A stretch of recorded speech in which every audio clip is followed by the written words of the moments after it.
할머니, 큰일 났어요. 지금 당장 무대에서 내려가셔야 해요. 경로당 큰 잔치에서 한창 신나게 춤을 추던 저에게 심사위원이 다급하게 외쳤습니다. 장난인가 싶은 마음에 발재간까지 더한 춤을 계속 추고 있자 그가 다시 한번 외쳤어요. 지금 뭐 하시는 거예요? 저기 경찰 오잖아요. 빨리요, 빨리. 뒤늦게 상황을 알아차린 저는 마이크를 바닥에 내동댕이 치고는 무대 뒤로 도망쳤습니다. 그제야 알게 되었습니다. 저는 더 이상 경로당 연예인이 아닌 도망자 신세로 전락한 누명 쓴 할머니가 됐다는 것을. 안녕하세요. 저는 올해 72 된 청솔마을 사는 이명자라고 합니다. 노래 부르는 걸 워낙 좋아해서 동네 사람들은 저를 두고 트로트 댄스 할머니라고 부르죠. 할 줄 아는 건 노래랑 춤밖에 없지만 그래도 평생 남한테 쓴소리 한 번 안 하고 착하게 살아 동네에서도 인정받는 아낙네였습니다. 그런데 그렇게 살아온 제가 하루아침에 파렴치한 도둑으로 몰려 도망자 신세가 되어버렸는데요. 모든 것은 단 한 번의 귓속말로 시작되었습니다. 정말 임금님 귀는 당나귀 귀라고 목청껏 외치며 저의 누명을 벗고 싶었던 그때의 이야기 한번 들어봐 주시겠어요? 그날은 바로 경로당 장기자랑 대회가 열리는 날이었습니다. 저는 일주일 전부터 직접 만든 반짝이 조끼를 곱게 차려입고 무대 위에 섰어요. 검은색 천에 은색 스팽글을 한 땀 한 땀 정성 들여 꿰맨 세상에 단 하나뿐인 제 작품이었죠. 조명을 받을 때마다 보석처럼 반짝이는 게 여간 멋들어진 게 아니었습니다. 무대 아래에서는 동네 어르신들이 제 이름을 외치며 힘껏 박수를 쳐주셨어요. 명자 할머니, 오늘 의상 기가 막히네. 이번에는 또 어떤 춤을 보여줄 거야? 기대되는구만. 저는 마이크를 꽉 잡고 활짝 웃으며 인사했습니다. 오늘은 요즘 제일 유행하는 신나는 트로트로 준비했는데요. 박수 소리가 작으면 춤 안 출 거예요. 제 말 한마디에 객석에서 와하 웃음이 터져 나왔고 신나는 트로트 반주가 경로당을 가득 채웠습니다. 저는 음악에 몸을 맡기고 어깨를 들썩이며 현란한 발재간을 선보이기 시작했죠. 오른발을 앞으로 쭉 뻗고 왼손은 하늘을 찌르듯이 들어 올렸다가 빙그르르 돌며 손목을 멋지게 꺾는 것, 제가 오랫동안 공들여 연습한 동작이었습니다. 어르신들은 좋다고 소리를 지르며 손뼉을 쳐주셨습니다. 저는 한껏 신이 나서 무대 이곳저곳을 누비며 춤을 이어갔어요. 이마에 땀이 송골송골 맺혔지만 조금도 힘들지 않았습니다. 이 순간만큼은 제가 이 세상의 주인공이 된 것만 같았거든요. 노래가 한창 절정으로 치닫고 있을 때였습니다. 심사위원석에 앉아있던 박주임이 갑자기 자리에서 벌떡 일어났어요. 그리고는 사색이 된 얼굴로 저를 향해 다가오는데 뭔가 잘못됐다는 느낌이 들었죠. 박주임은 어느새 제 옆으로 다가와 바짝 붙어섰습니다. 저는 춤을 멈추지 않은 채 무슨 일이냐는 듯 쳐다봤어요. 그때 박주임이 제 귀에 입을 대고 다급하게 속삭였습니다. 할머니, 큰일 났어요. 지금 당장 여기서 나가셔야 해요. 저는 추던 춤을 멈추고 박주임을 돌아봤습니다. 아니, 박주임, 그게 무슨 소리야? 박주임이 제 팔을 단단히 붙잡으며 거의 울먹이듯 말했어요. 기부금 통이 통째로 없어졌어요. 그런데 윤 이장이 할머니 조끼 주머니에 그 돈을 몰래 숨겨놨나 봐요. 경찰이 벌써 출발했대요. 제 심장이 발밑으로 쿵 하고 떨어지는 것 같았습니다. 손에 들고 있던 마이크가 하마터면 바닥으로 미끄러질 뻔했죠. 뭐라고요? 아니 그게 무슨 말도 안 되는. 박주임이 제 말을 자르며 다시 한번 속삭였습니다. 시간 없어요. 윤 이장이 할머니를 범인으로 만들려고 작정했어요. 어서 도망치세요. 저는 본능적으로 떨리는 손을 조끼 주머니에 넣었습니다. 손끝에 두툼하고 빳빳한 종이 뭉치가 만져졌어요. 굳이 꺼내서 확인하지 않아도 그게 돈다발이라는 것을 직감할 수 있었죠. 박주임의 등 너머로 윤 이장의 신복인 최 씨 할아버지가 휴대폰을 든 채 저를 향해 서 있는 것이 보였습니다. 틀림없이 이 상황을 전부 찍고 있는 것이 분명했어요. 순간 온몸에 소름이 쫙 돋았습니다. 정확한 내막은 몰라도 제가 아주 지독한 함정에 빠졌다는 사실은 확실했습니다. 저는 손에 들고 있던 마이크를 그대로 무대 바닥에 내동댕이 쳤습니다. 쿵 하는 굉음과 함께 스피커에서 삐익 하는 날카로운 소음이 터져 나왔죠. 무대 아래 어르신들이 깜짝 놀라 웅성거리기 시작했습니다. 저는 그 소란을 뒤로하고 무대 뒤편으로 죽을 힘을 다해 내달렸습니다. 비상구 문을 열어젖히자 차가운 가을밤 공기가 뺨을 때렸어요. 등 뒤에서 저를 부르는 다급한 목소리들이 들려왔습니다. 명자 할머니, 어디 가세요? 할머니, 갑자기 왜 그러세요? 저는 뒤도 한번 돌아보지 않고 어두운 골목길로 뛰어들었습니다. 제가 한 땀 한 땀 만든 반짝 이조끼가 가로등 불빛 아래서 처량하게 빛났죠. 숨이 턱끝까지 차올랐지만 걸음을 멈출 수가 없었습니다. 경로당에서 시장까지는 보통 걸음으로 10분은 좋게 걸리는 거리였지만 저는 단숨에 그 길을 달려갔습니다. 다리가 후들거렸지만 죽을 힘을 다해 앞으로 나아갔죠. 시장 끄트머리, 낡은 가게들 사이의 좁은 골목에 다다라서야 겨우 멈춰 섰습니다. 벽에 몸을 숨긴 채 무릎을 짚고 가쁜 숨을 몰아쉬었죠.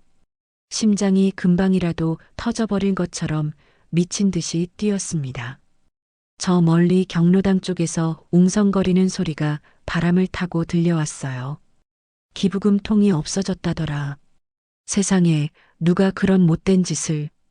그거 비자금이라던데? 횡령이래, 횡령. 사람들의 말이 비수처럼 날아와 제 가슴에 박혔습니다. 저는 두 손으로 귀를 틀어막았지만 소리는 끊이지 않았죠. 며칠 전 윤 이장이 경로당 한가운데 커다란 투명 기부금 통을 놓았던 일이 떠올랐습니다. 윤 이장은 사람들을 모아놓고 인자한 미소를 지으며 말했었죠. 여러분, 올 연말에는 우리 힘으로 불우한 이웃을 도와봅시다. 제가 먼저 시작하겠습니다. 윤 이장은 10,000원짜리 몇 장을 보란듯이 통에 넣고는 박수를 유도했습니다. 그의 가식적인 미소가 이제야 또렷하게 생각났습니다. 저는 골목바닥에 힘없이 주저앉아 고개를 떨궜습니다. 조끼 주머니 속 돈다발은 여전히 그 자리에 있었죠. 제가 넣은 적 없는 돈이 제 주머니에 들어있는 이 상황. 누가 봐도 제가 범인이라고 손가락질할 게 뻔했습니다. 두 손으로 얼굴을 감싸 쥐자 눈앞이 캄캄해졌어요. 일은 평생 남의 물건에 손 한 번 대본 적 없이 살아왔는데 이런 억울한 누명을 쓰게 되다니 믿을 수가 없었습니다. 도대체 윤 이장은 왜 저한테 이런 짓을 벌인 걸까요? 이유는 알 수 없었지만 저를 희생양으로 삼으려 치밀하게 계획했다는 것만은 분명했습니다. 그때 골목 저편에서 경찰차 사이렌 소리가 울려 퍼졌습니다. 점점 더 가까워지는 소리에 제 온몸이 돌처럼 굳어버렸죠. 이제 저는 어떻게 해야 할까요? 정말 막막하기만 했습니다. 그날 밤 저는 집에 돌아왔지만 잠을 이룰 수가 없었습니다. 조끼 주머니에서 꺼낸 두툼한 돈다발은 침대 옆 서랍 가장 깊숙한 곳에 밀어 넣어뒀어요. 하지만 마치 그 돈이 제 심장을 짓누르는 것처럼 가슴이 답답하고 숨이 막혔습니다. 뜬 눈으로 밤을 새우다 새벽녘이 되어서야 겨우 눈을 붙였는데 창밖은 이미 환하게 밝아왔죠. 다음 날 아침 저는 아무 일 없다는 듯 동네 슈퍼에 장을 보러 나갔습니다. 물론 모자를 눈썹까지 푹 눌러 쓰고 마스크로 얼굴의 반 이상을 가린 채였죠. 심장이 콩닥거려서 혹시라도 누가 저를 알아볼까봐 걸음마다 조마조마했습니다.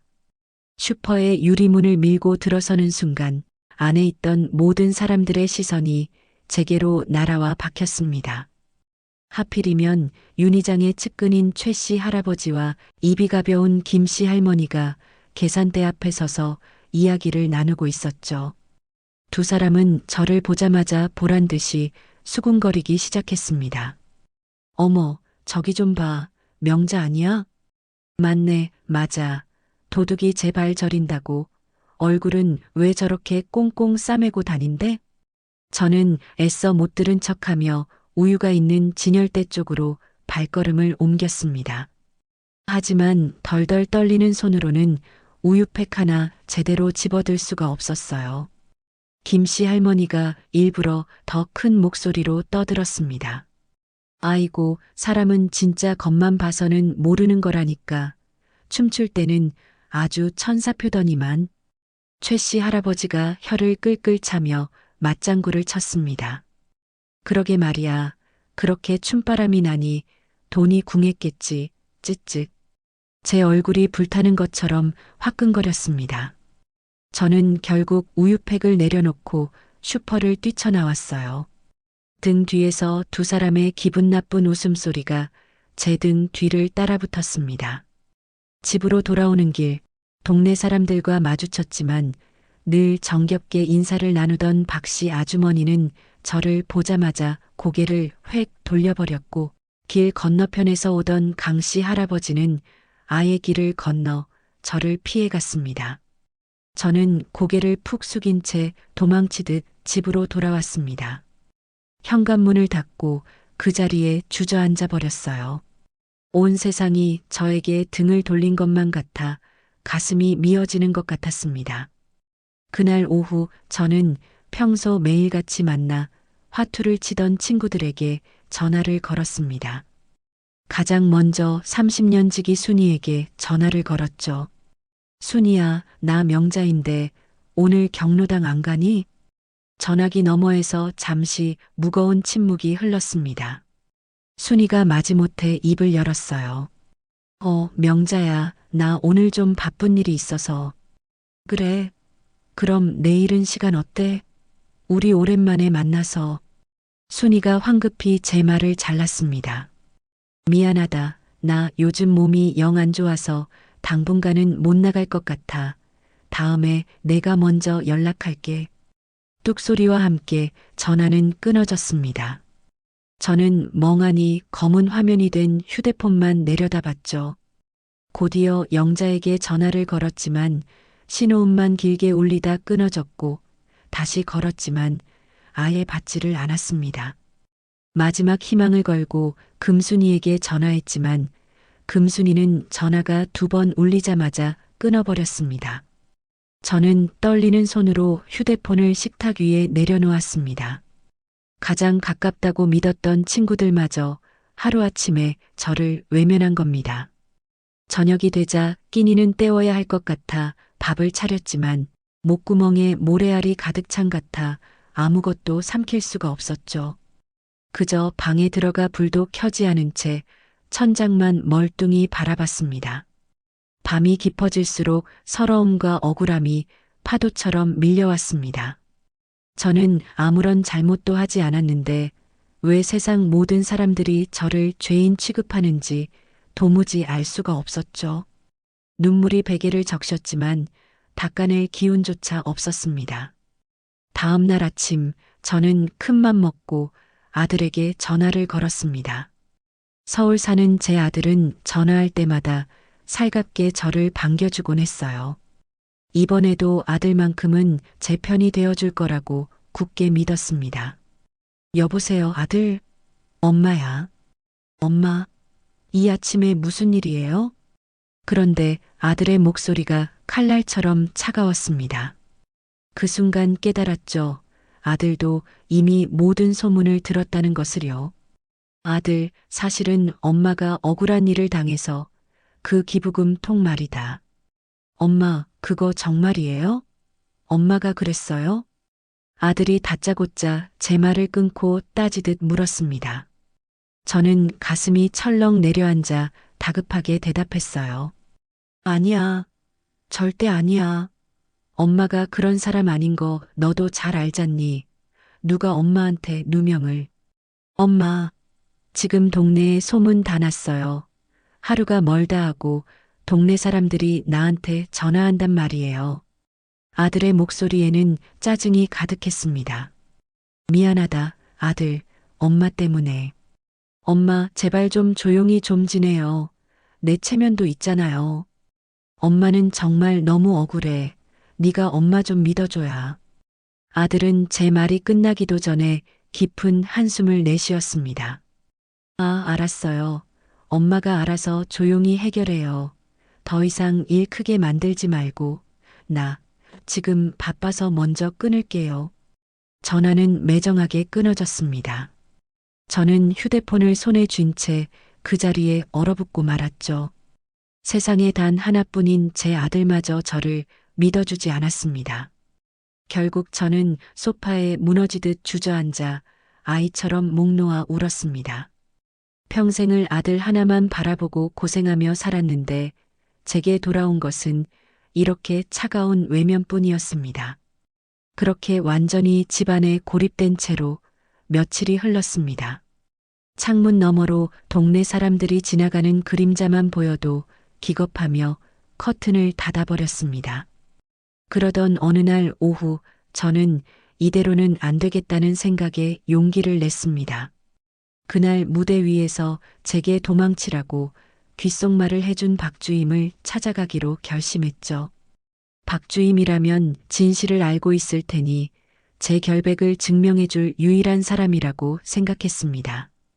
경로당 행정실 문을 조심스럽게 두드렸습니다. 책상에 앉아있던 박주임이 저를 보더니 의자에서 튀어오를 듯이 놀랐어요. 박주임은 재빨리 주변을 살피며 일어섰습니다. 할머니, 여긴 어쩐 일이세요? 주임님, 저 너무 억울해요. 그날 주임님이 저한테 다 말씀해 주셨잖아요. 박주임이 질색하며 손을 내저었습니다. 무슨 말씀이세요? 저는 할머니께 아무 말씀도 드린 적 없습니다. 아니에요. 주임님이 제 귀에 대고 어서 도망치라고. 박주임이 제 말을 자르며 단호하게 고개를 저었습니다. 할머니, 저는 정말 아무것도 모릅니다. 제발 저를 끌어들이지 마세요. 박주임의 눈동자는 공포로 심하게 흔들리고 있었습니다. 박주임은 책상 서랍에서 가족 사진을 꺼내 제게 보여주었습니다. 할머니, 저도 처자식이 딸린 가장입니다. 먹고 살아야죠. 제발 저를 이해해 주세요. 저는 더 이상 아무 말도 할 수 없었습니다. 윤 이장이 박주임의 약점을 잡고 협박한 것이 틀림없었죠. 할머니, 이제 그만 돌아가 주세요. 부탁입니다. 박주임은 거의 빌다시피 저를 행정실 밖으로 내보냈습니다. 힘없이 복도를 걷는데 저 멀리서 윤 이장이 걸어오는 것이 보였습니다. 윤 이장은 저를 발견하고는 기분 나쁜 미소를 지으며 다가왔습니다. 어이구, 이거 명자 씨 아니십니까? 무슨 일로 경로당까지 다 오시고. 저는 두 주먹을 꽉 쥔 채 윤 이장을 똑바로 노려봤습니다. 이장님, 제가 대체 이장님께 뭘 그렇게 잘못했습니까? 왜 저한테 이런 짓을 하시는 거예요? 윤 이장이 주머니에 손을 찔러 넣은 채 고개를 갸웃거렸습니다. 명자 씨, 무슨 소리를 하는 건지 모르겠네요. 기부금 일은 경찰이 알아서 잘 조사해 주겠죠. 저는 훔치지 않았어요. 이장님이 제게 누명을 씌운 거잖아요. 제 목소리가 파르르 떨렸습니다. 윤 이장은 가엾다는 듯 한숨을 쉬며 고개를 저었습니다. 명자 씨, 증거가 다 있는데 자꾸 왜 그러실까? 차라리 지금이라도 자수하면 내가 선처를 부탁해 줄 수도 있는데. 증거요? 제 조끼에 몰래 돈을 쑤셔 넣은 게 바로 당신이 꾸민 짓이라는 증거는 없겠죠. 그 순간 윤 이장의 얼굴에서 미소가 싹 사라졌습니다. 명자 씨, 말 조심하는 게 좋을 겁니다.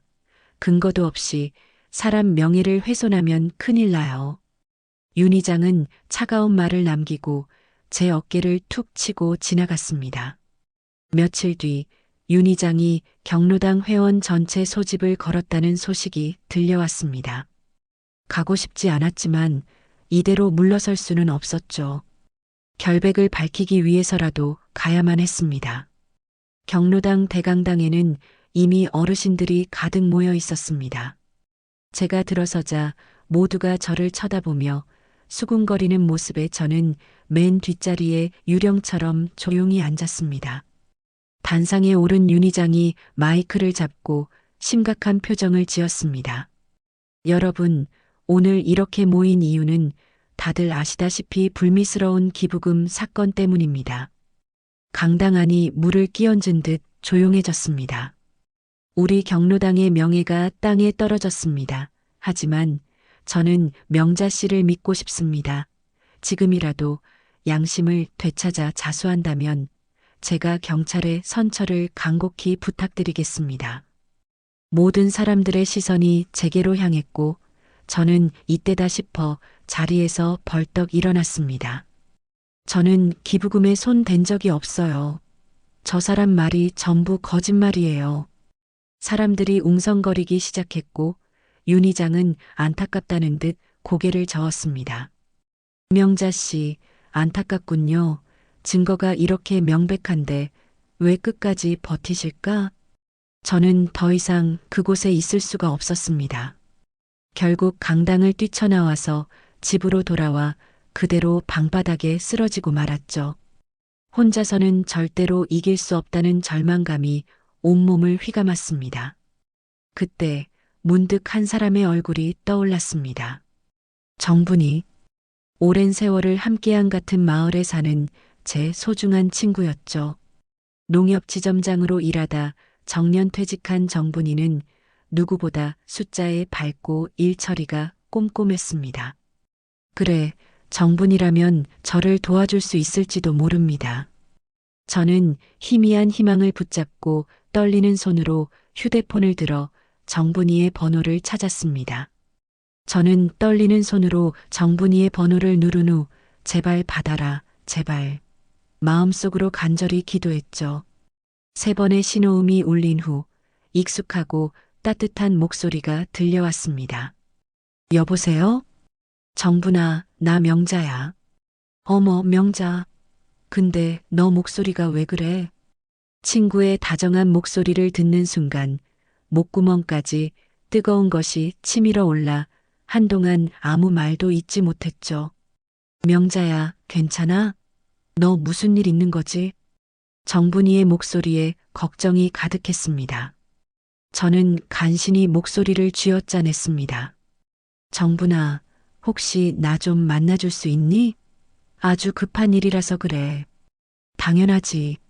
어디서 볼까? 사람들 눈에 띄지 않는 곳이면 좋겠어. 경로당은 안 돼. 정분이는 잠시 생각하더니 곧바로 대답했습니다. 알았어. 그럼 내일 시내에 있는 찻집에서 보자. 네가 좋아하던 조용한 데 있잖아. 정말 고마워, 정분아. 다음 날 오후 저는 버스를 타고 약속 장소로 나갔습니다. 모자를 깊게 눌러쓰고 혹시나 하는 마음에 선글라스까지 꼈죠.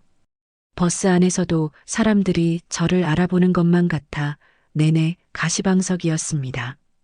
찻집에 도착하니 정분이가 먼저 와서 창가 자리에 앉아 있었습니다. 정분이는 저를 보자마자 환하게 웃으며 손을 흔들어 주었죠. 저는 서둘러 정분이가 앉은 맞은편 자리에 앉았습니다.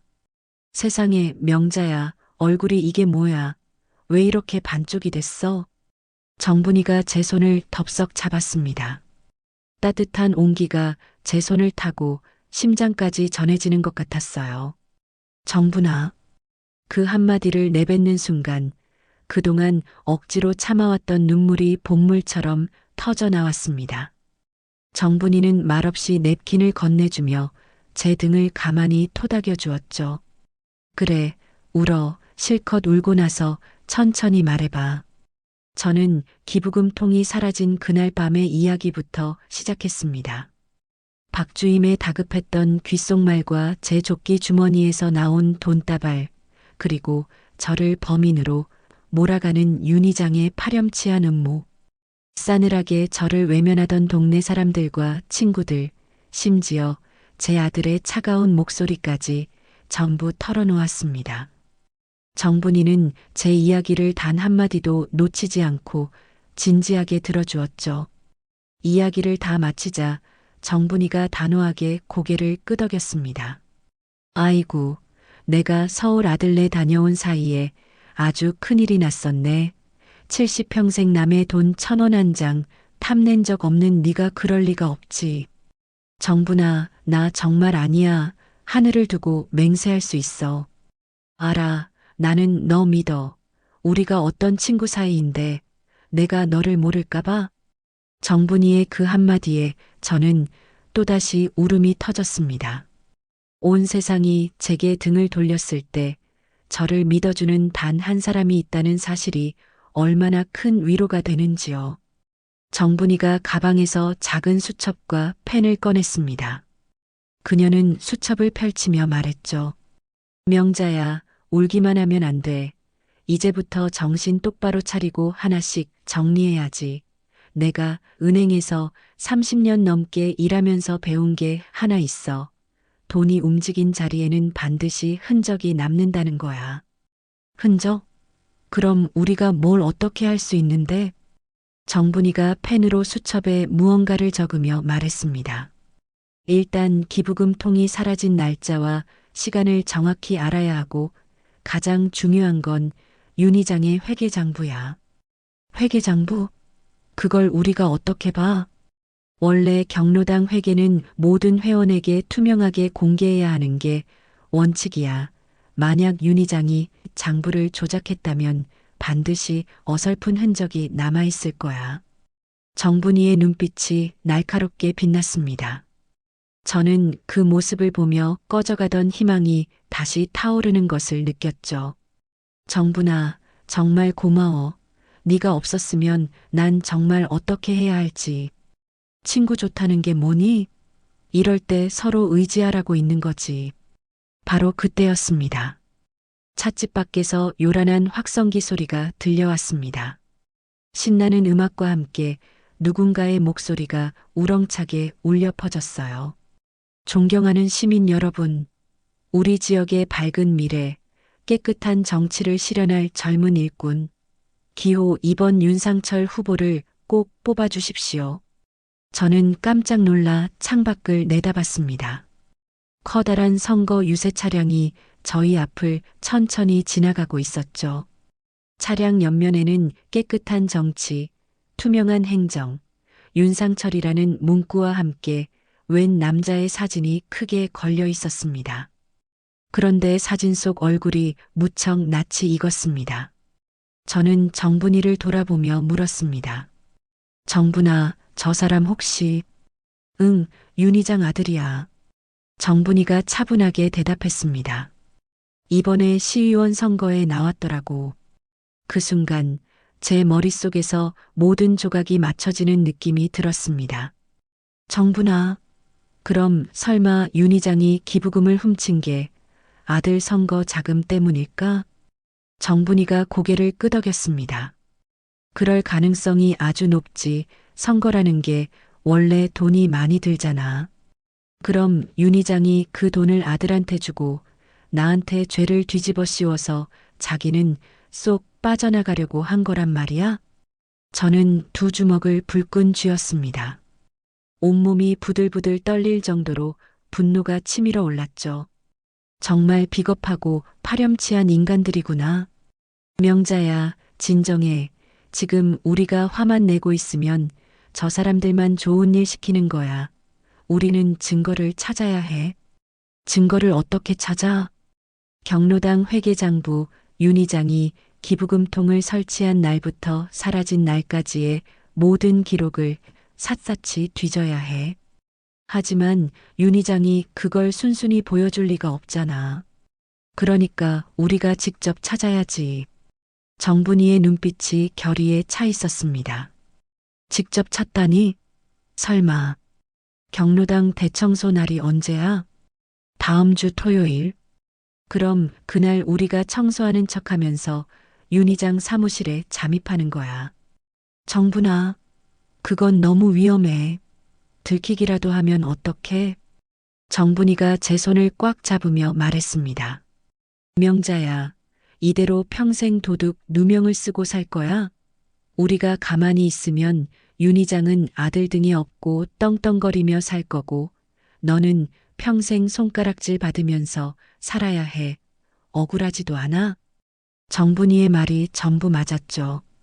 저는 꽉 깨물며 말했습니다. 알았어. 한번 해보자. 그래. 우리 명자는 원래 이렇게 용감했잖아. 며칠 동안 저와 정분이는 매일같이 만나 치밀하게 계획을 세웠습니다.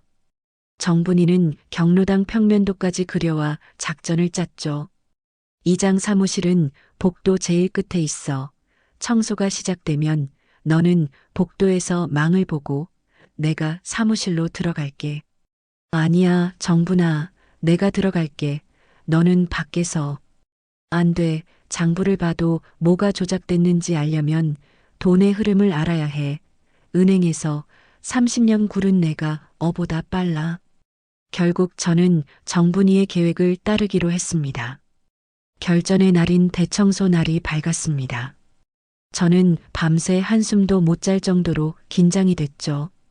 하지만 이번 기회를 놓치면 제 누명을 벗을 방법은 영영 없을지도 모릅니다. 대청소 당일 아침, 저와 정분이는 일찌감치 경로당에 도착했습니다. 윤 이장이 강당에 나타나 환하게 웃으며 말했죠. 자, 여러분. 오늘 하루 우리 경로당을 반짝반짝 빛나게 청소해 봅시다. 저는 복도 청소를, 정분이는 창문 닫기를 배정받았습니다. 청소가 시작되고 1시간쯤 지났을 때 드디어 기회가 왔습니다. 윤 이장이 사무실에서 나와 누군가와 통화를 하며 밖으로 나갔죠. 지금 나갈게. 한 30분이면 도착해. 윤 이장이 경로당을 완전히 빠져나가는 것을 확인한 저는 재빨리 정분이에게 눈짓을 보냈습니다. 정분이는 고개를 끄덕이고는 조용히 사무실 쪽으로 향했죠. 저는 빗자루를 든 채 복도 끝에서 망을 봤습니다. 제 심장이 금방이라도 터져버릴 것 같았죠. 시간이 흘렀습니다. 5분, 그리고 10분. 제가 초조하게 시계만 보고 있을 때 갑자기 현관문이 벌컥 열리는 소리가 들렸습니다. 저는 깜짝 놀라 돌아봤습니다. 윤 이장이었습니다. 예상보다 훨씬 빨리 돌아온 겁니다. 저는 다급한 마음에 정분이를 향한 신호로 일부러 큰 소리로 기침을 했습니다. 콜록, 콜록, 콜록. 윤 이장이 복도로 걸어 들어오며 저를 보았습니다. 저는 태어난 척 빗자루질을 했죠. 어이구, 명자씨, 아주 열심히 청소하시네. 윤 이장이 비꼬는 투로 말했지만 저는 고개도 들지 않고 대꾸했습니다. 그럼요, 경로당 회원으로서 당연히 할 일을 해야죠. 윤 이장은 콧방귀를 뀌며 자신의 사무실로 향했습니다. 제 심장이 덜컥 내려앉았죠. 사무실 문이 열리고 윤 이장이 안으로 들어갔습니다. 정분아, 제발 들키면 안 돼. 그 순간이 천년처럼 길게 느껴졌습니다.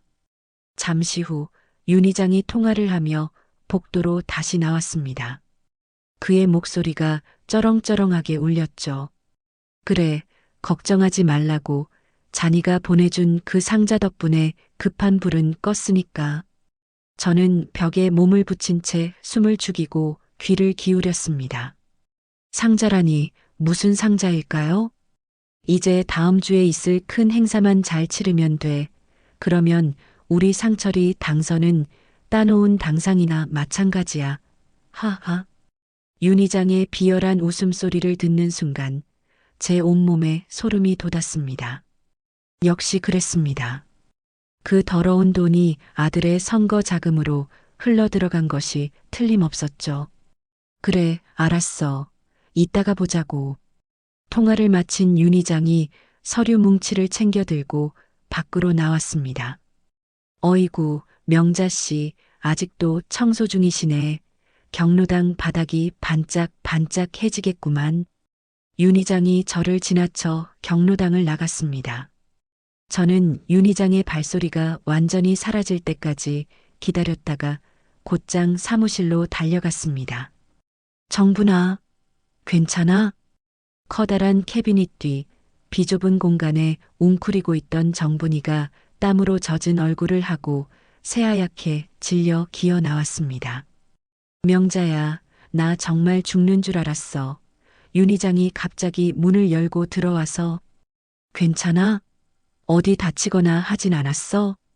정분이가 고개를 저으며 가쁜 숨을 몰아쉬었습니다. 난 괜찮아. 그런데 명자야, 내가 엄청난 걸 봤어. 엄청난 거? 그게 뭔데? 정분이가 떨리는 손으로 책상 위를 가리켰습니다. 저기 저 장부 내가 봤어. 저는 서둘러 책상으로 다가가 장부를 펼쳤습니다. 여기 봐.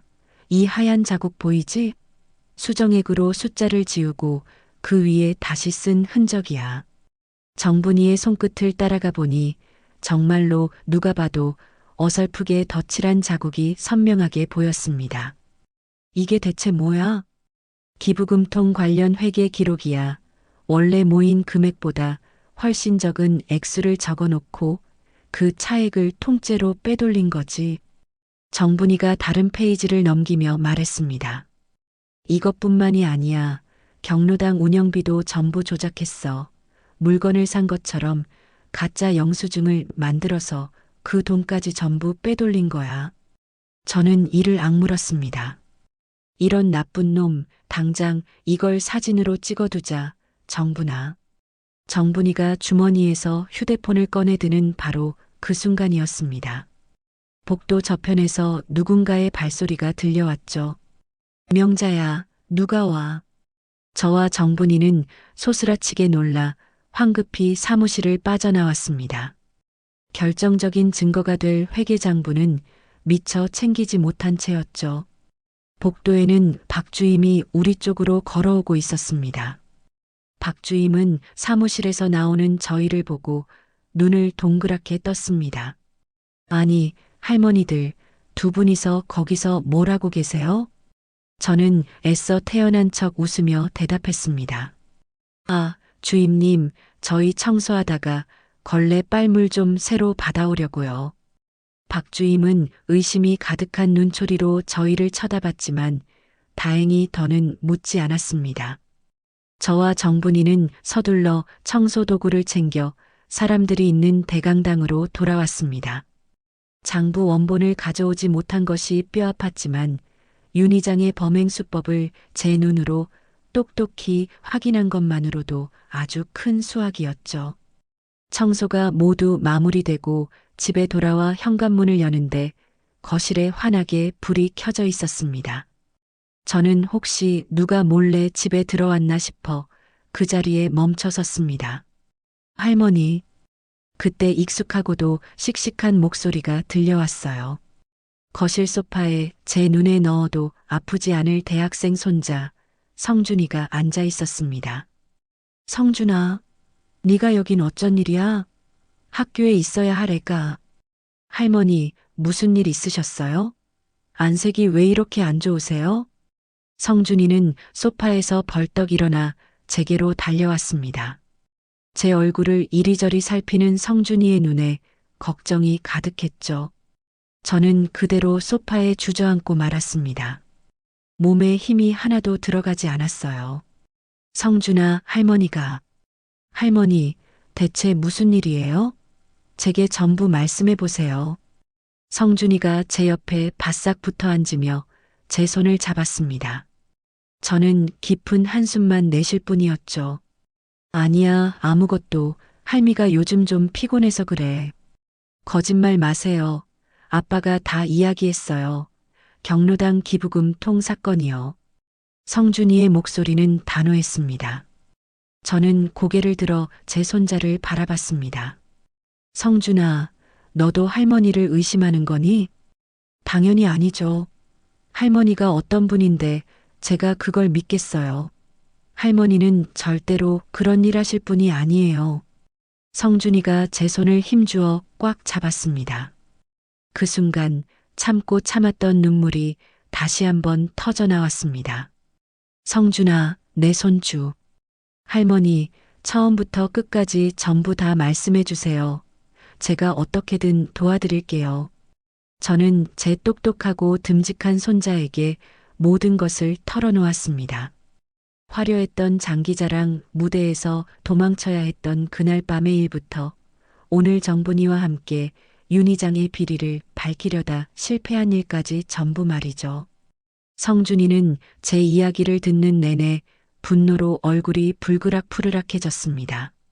이야기가 끝나자 성준이가 주먹을 불끈 쥐었죠. 그 윤희장이라는 사람 정말 용서할 수가 없네요. 성준아, 이제 할머니는 어떻게 해야 좋을지 하나도 모르겠다. 성준이가 잠시 생각에 잠기더니 입을 열었습니다. 할머니, 이제 와서 장부를 훔치거나 증인을 찾는 구식 방법으로는 안 돼요. 증거는 이미 저쪽에서 다 없앴을 거예요. 맞아.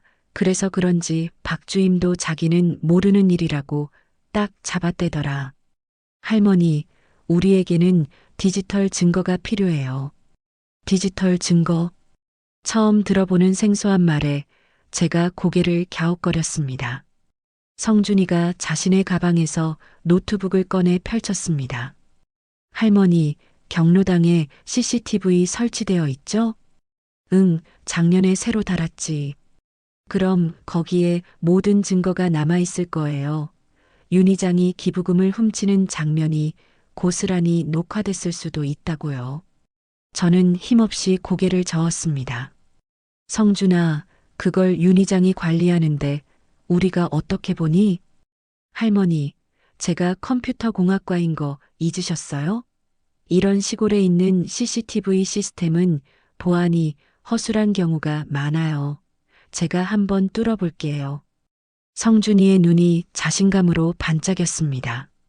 저는 반신반의했지만 이 상황에 지푸라기라도 잡고 싶은 심정이었죠. 성준아, 그게 정말로 가능하겠니? 제가 한번 해볼게요, 할머니. 그때 현관 초인종이 울렸습니다. 문을 열어보니 걱정스러운 얼굴의 정분이가 서 있었습니다. 명자야, 괜찮니? 오늘 너무 긴장하고 힘들었을 것 같아서 와봤어. 정분아, 잘 왔다. 어서 들어와. 우리 손자가 와 있단다. 정분이가 거실로 들어서자 성준이가 벌떡 일어나 깍듯하게 인사했습니다. 안녕하세요. 할머니 친구분이시죠? 저는 성준이라고 해요. 어머, 성준이구나. 어릴 때 보고 못 봤는데 이렇게 훤칠하게 자랐네. 저는 정분이에게 방금 전 성준이와 나눈 이야기를 전부 설명했습니다. 정분이의 눈이 동그래졌죠. 성준아, 네가 정말로 경로당 CCTV 영상을 볼 수 있단 말이니? 네, 한번 시도해 보려고요. 혹시 경로당 CCTV 시스템이 어떤 건지 아세요? 그럼 작년에 설치할 때 내가 봤지. 인터넷으로 연결해서 스마트폰으로도 볼 수 있는 방식이더라고. 그렇다면 가능성이 충분해요. 제가 지금 바로 접속해 볼게요. 성준이가 노트북을 식탁 위에 올려놓고 자판을 두드리기 시작했습니다. 저와 정분이는 성준이의 등 뒤에서 숨을 죽인 채 그 모습을 지켜봤죠. 알 수 없는 글자들이 화면에 빠르게 나타났다 사라지기를 반복했습니다. 30분쯤 지났을까요? 성준이가 주먹을 불끈 쥐며 외쳤습니다. 할머니, 성공했어요. 들어왔어요. 저와 정분이는 비명 같은 탄성을 지르며 노트북 화면으로 달려들었습니다. 화면에는 경로당 내부를 비추는 여러 개의 영상이 떠 있었습니다. 이건 지금 실시간 영상이고요. 여기 보시면 날짜별로 녹화된 파일이 전부 저장되어 있어요. 정분이가 수첩을 꺼내 들며 말했습니다. 성준아, 기부금통이 사라진 날이 10월 5일이야. 그날 밤 영상을 찾아봐 줄 수 있겠니? 네, 잠시만요. 그날 밤부터 저희 집은 작은 작전 본부가 되었습니다.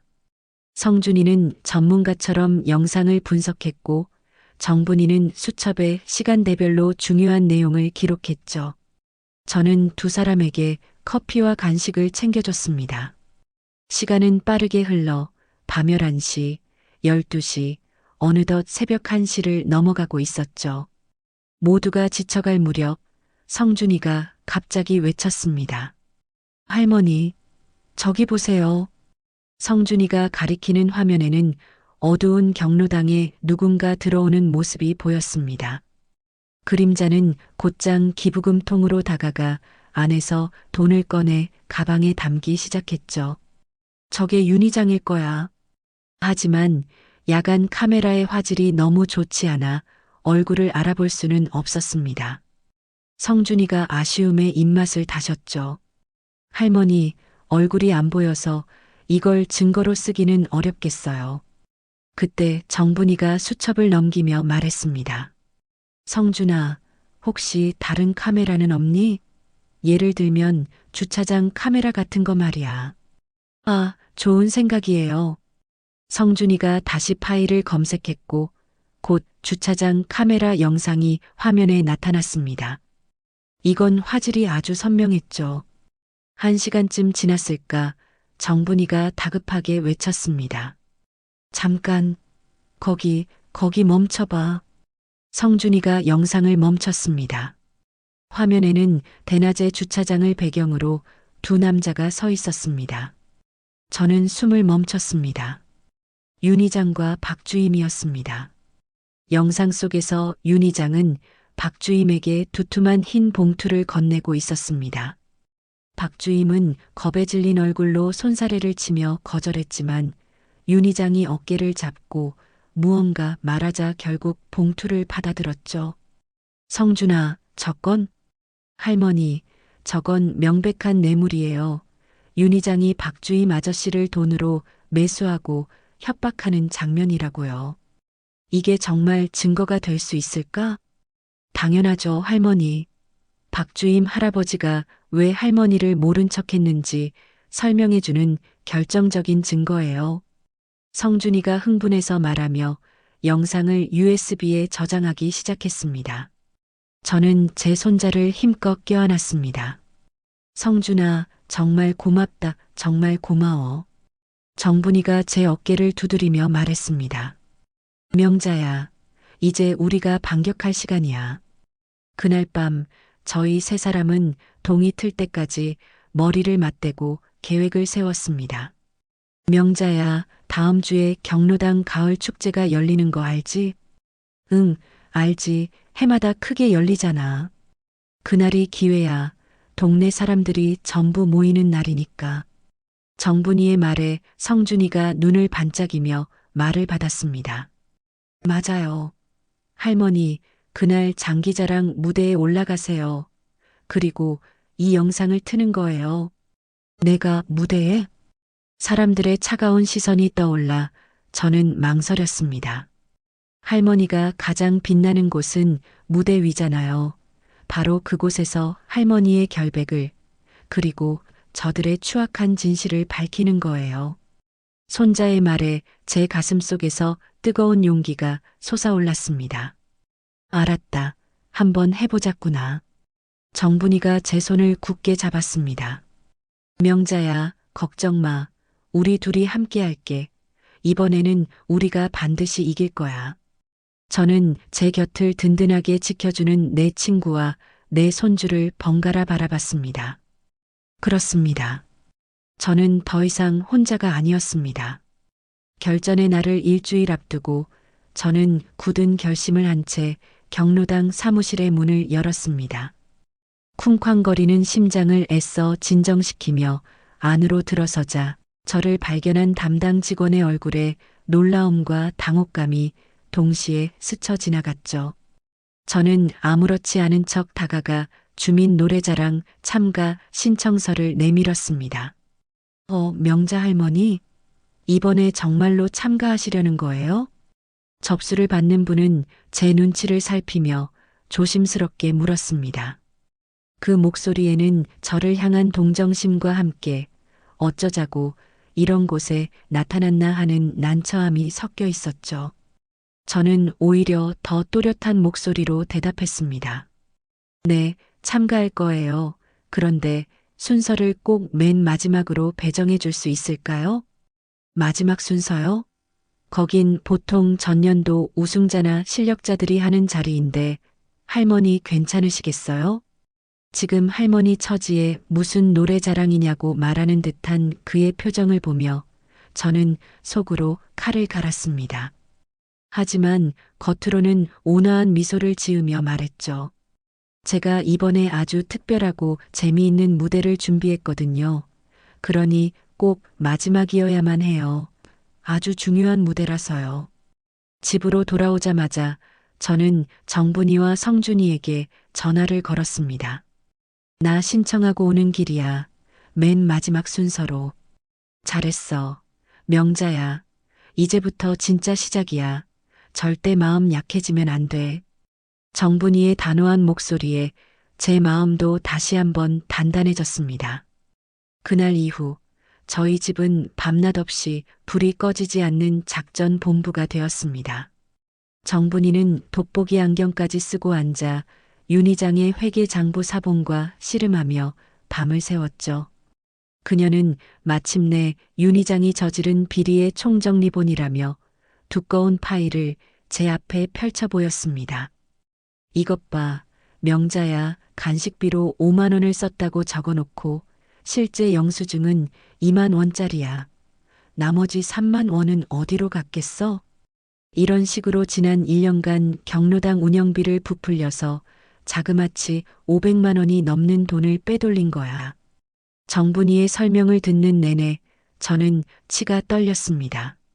성준이는 그 자료를 넘겨받아 누가 봐도 알기 쉽게 큼직한 그래프와 표로 된 발표 자료를 뚝딱 만들어냈습니다. 할머니, 축제 당일 영상 담당자가 화장실 가기 위해 자리 비우는 때를 놓치지 않을게요. 제가 그때 이 USB를 몰래 꽂아둘 거예요. 3분이면 충분해요. 성준아, 그러다 들키기라도 하면 너무 위험한 거 아니니? 걱정 마세요. 할머니, 저만 믿으세요. 듬직한 손주의 말에 저는 불안한 마음을 꾹 눌렀습니다. 일주일 동안 정분이는 발표 원고를 쓰고 고치기를 수십 번 반복했고 성준이는 영상의 순서와 타이밍을 1초 단위로 편집했으며 저는 무대 위에서 입을 의상을 새로 만들었습니다. 과거의 아픔과 누명을 상징하던 은색 스팽글이 아닌 진실과 승리를 상징하는 눈부신 황금색 스팽글을 한 땀 한 땀 정성 들여 박았죠. 드디어 축제 당일의 아침이 밝았습니다. 경로당 앞마당에는 커다란 무대가 설치되었고 신나는 음악 소리와 함께 동네 사람들이 구름처럼 몰려들었습니다. 저는 새로 만든 황금색 반짝이 조끼를 입고 집을 나섰습니다.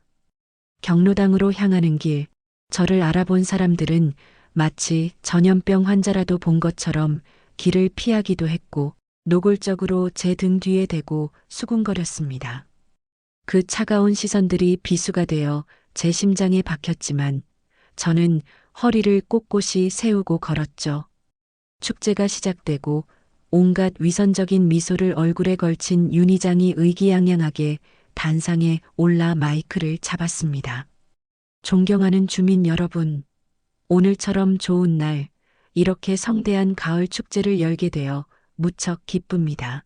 앞으로도 저 윤춘배는 우리 청솔 경로당을 한 점 부끄럼 없이 투명하고 깨끗하게 운영해 나갈 것을 여러분 앞에 굳게 약속드립니다.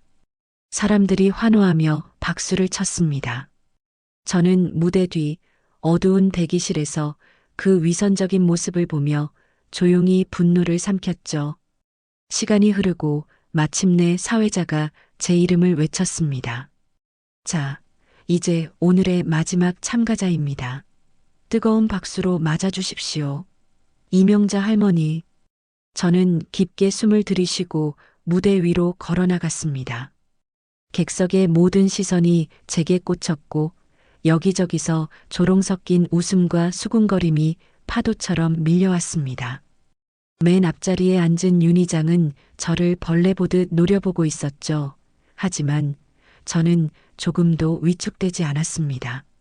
신나는 트로트 전주가 울려 퍼지고 저는 제 온몸에 분노와 설움, 그리고 희망을 담아 리듬에 맞춰 춤을 추기 시작했습니다. 바로 그 순간 음악이 찍 소리를 내며 멈췄습니다. 어색하고 불편한 침묵이 흘렀고 사람들이 웅성거리는 그때 무대 뒤 대형 스크린이 환하게 켜졌습니다. 화면에 나타난 것은 주차장에서 윤 의장이 박주임에게 돈 봉투를 건네는 영상이었죠. 어머, 저게 뭐야? 윤 의장이랑 박주임 아니야? 저거 돈 봉투 같은데? 객석이 술렁이기 시작하자 윤 의장이 자리에서 벌떡 일어났습니다. 이거 당장 안 꺼. 누가 이따위 짓을 한 거야. 이거 방송사고 아냐? 당장 끄라고. 윤 의장이 미친 사람처럼 소리치며 무대 쪽으로 달려왔습니다. 그때 정분이가 반대편에서 나타나 마이크를 잡았습니다. 여러분, 잠시만 주목해 주십시오. 저는 경로당 회원 김정분입니다. 이것은 음향사고가 아닙니다. 오늘 저는 여러분께 끔찍한 진실을 알려드리고자 이 자리에 섰습니다. 정분이의 차분하고도 단호한 목소리에 소란이 잦아들었습니다. 지난 10월 5일 경로당의 기부금 통이 사라졌고 제 친구 이명자 씨가 범인으로 몰렸습니다. 하지만 진짜 범인은 바로 저 사람 윤 의장입니다. 정분이가 스크린을 가리키자 이번에는 윤 의장이 어둠 속에서 기부금 통에 돈을 훔치는 영상이 나타났습니다. 세상에, 진짜였네. 이장이란 사람이 어떻게 경로당 돈을 훔칠 수가 있어. 사람들의 웅성거리는 소리에 정분이가 다시 마이크를 들었습니다. 그뿐만이 아닙니다. 윤 의장은 경로당 회계 장부를 조작해 운영비 500만 원 이상을 횡령했고 그 더러운 돈은 바로 아들 윤상철의 선거 비자금으로 사용되었습니다. 스크린에 성준이가 만든 회계 자료가 떴고 이어서 윤 의장의 목소리가 담긴 통화 내용이 경로당 마당 전체에 울려 퍼졌습니다. 그 상자 덕분에 급한 불은 껐어. 이제 큰 행사만 잘 치르면 돼. 객석에서 야유가 폭포수처럼 쏟아졌습니다. 이 도둑놈아, 당장 내려와. 동네 사람들 피 같은 돈으로 아들 선거를 치러? 궁지에 몰린 윤 의장이 발악했습니다. 거짓말이야. 전부 저것들이 조작한 거라고. 바로 그때 객석에 앉아있던 박주임이 자리에서 일어났습니다. 그는 마이크를 향해 떨리는 목소리로 외쳤죠. 아닙니다. 전부 사실입니다. 윤 의장이 돈을 건네준 게 맞습니다. 제 아픈 아이를 들먹이며 협박했습니다. 그래서 어쩔 수 없이. 박주임은 말을 잇지 못하고 흐느꼈습니다. 명자 할머니, 죄송합니다. 정말 죄송합니다. 모든 것이 조용해진 그 순간 한 청년이 카메라를 들고 윤 의장에게 다가갔습니다. 성준이가 미리 연락해둔 신문사 기자였죠.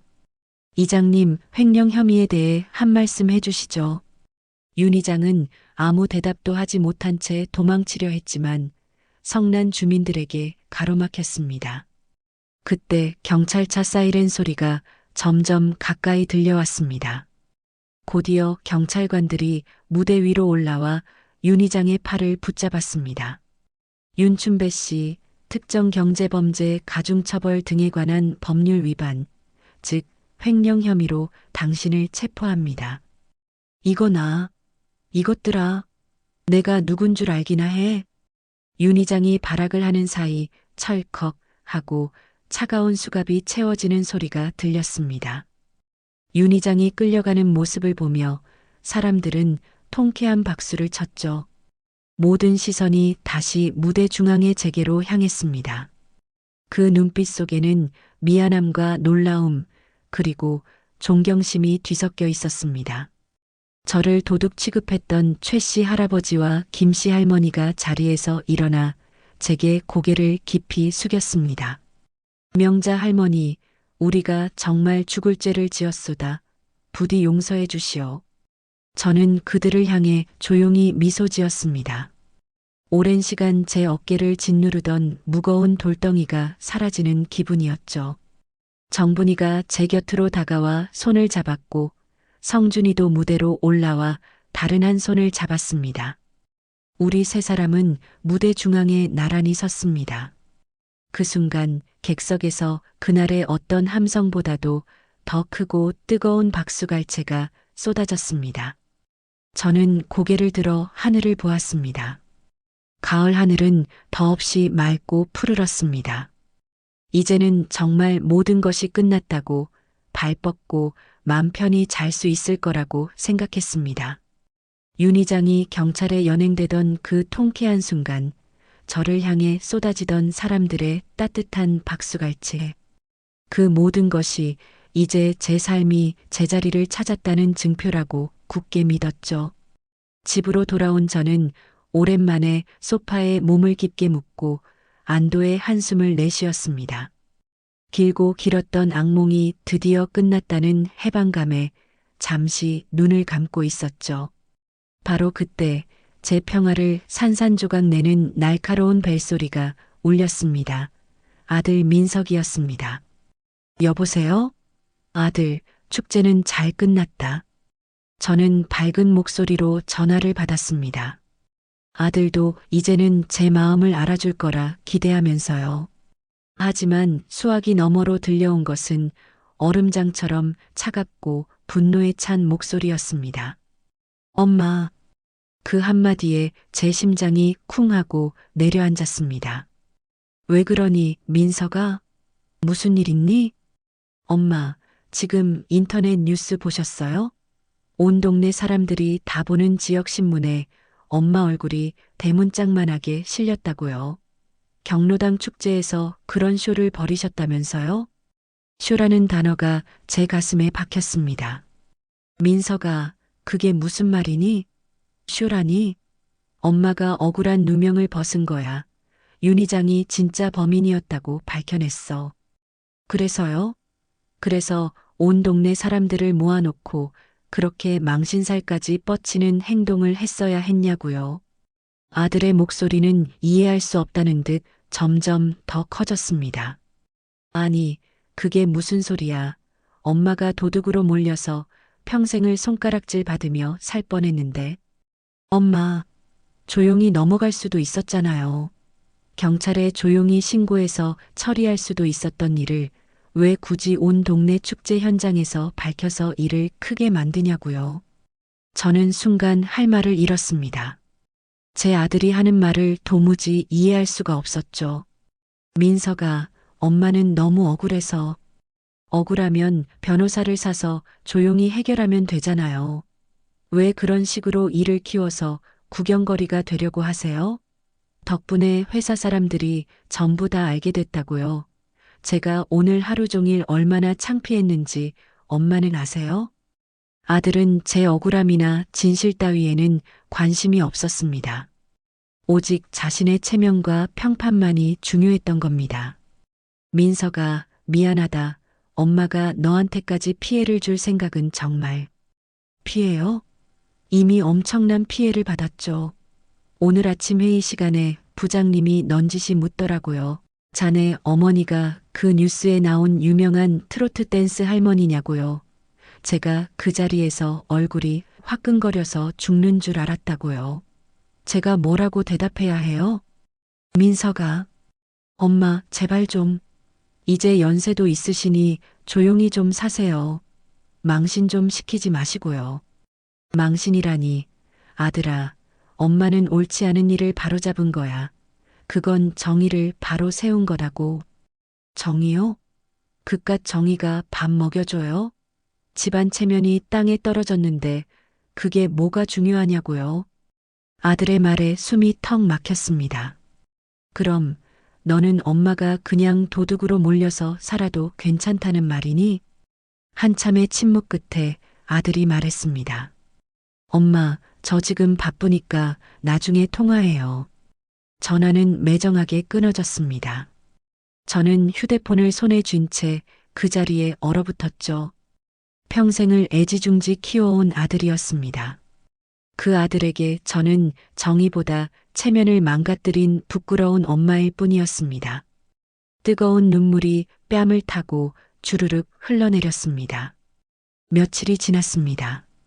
승리의 기쁨은 온데간데 없이 사라지고 아들의 차가운 목소리만이 귓가에 맴돌아 저는 집 밖으로 나갈 용기조차 내지 못했죠. 그러던 어느 날 아침 현관문 앞에 낯선 신문이 놓여 있었습니다. 평소 보지도 않는 지역 신문이었지만 이상한 기분에 신문을 펼쳐들었습니다. 그리고 저는 제 눈을 의심해야 했습니다.